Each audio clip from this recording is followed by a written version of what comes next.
Hey guys, what's going on? This is NoJ456, and today I have the reason why you should choose the Dawnguard over the Vampire quest. When you get to this part of the quest, it becomes pretty obvious that this is where you choose whether you want to be a Vampire or Dawnguard. And I'm here to tell you why the Dawnguard are much better. I have a list here, so I'm going to read off of it. The Dawnguard get armored trolls as followers. They get up to 5 new people inside the Dawnguard kind of stronghold thing that they can be used as followers.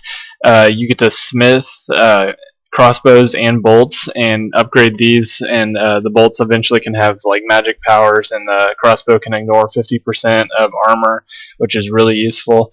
It has smithing and archery trainers inside, and I believe the vampire place only has a two-handed one.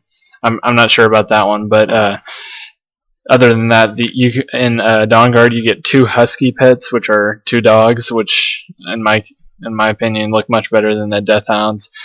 There's a cordonium ore mine in the back of the fort, which is pretty useful for getting free ore. There's a full forge area with the workbench, the smelter, and the grindstone. The vampires have this, but they don't have the smelter in their hideout. And the Dawnguard have light and heavy armors, tons of different weapons. With the Dawnguard, you can actually get an axe, not an axe, a blunt two-handed weapon, and I think it's a hammer. But anyway, whenever you hit the ground with it, it'll actually place a rune. And this is actually probably one of the coolest weapons that I can think of in the game. And the only pluses for Vampire Lord are the blood potions, but there's really no point in that, considering that the sun doesn't really actually hurt you that much whenever you're in the final vampire stage.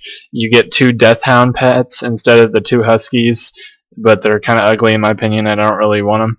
And the only thing that I found a tiny bit better about the Vampire Lord is you get the rings and amulets that upgrade your vampire powers whenever you're in the later stages.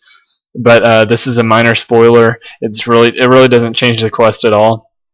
But if you go with the Dawnguard, you still at the very end of the quest can change into a Vampire Lord at any time. And the way the end of the quest works is you can go from a Vampire Lord. You can transform into a Vampire Lord as many times as you want by talking to Serena, or however you pronounce her name. She will transform you as many times as possible.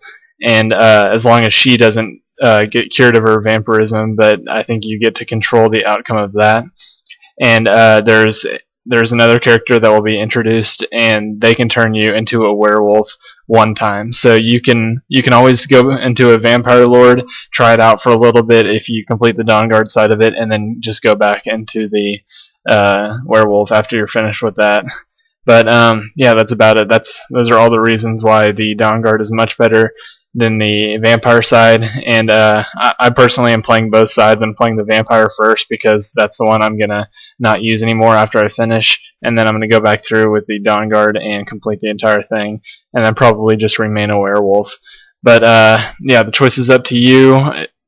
Personally, I would say play both sides so you can get the full DLC expansion and get the full experience. But yeah, that's about it. And if you enjoyed this video, please leave a like. If it was useful or you learned anything, please leave a like and subscribe. Comment on this video and say thanks. I put a ton of these videos out and people just never leave comments and never like. But yeah, that's about it, and I'll see you guys next time.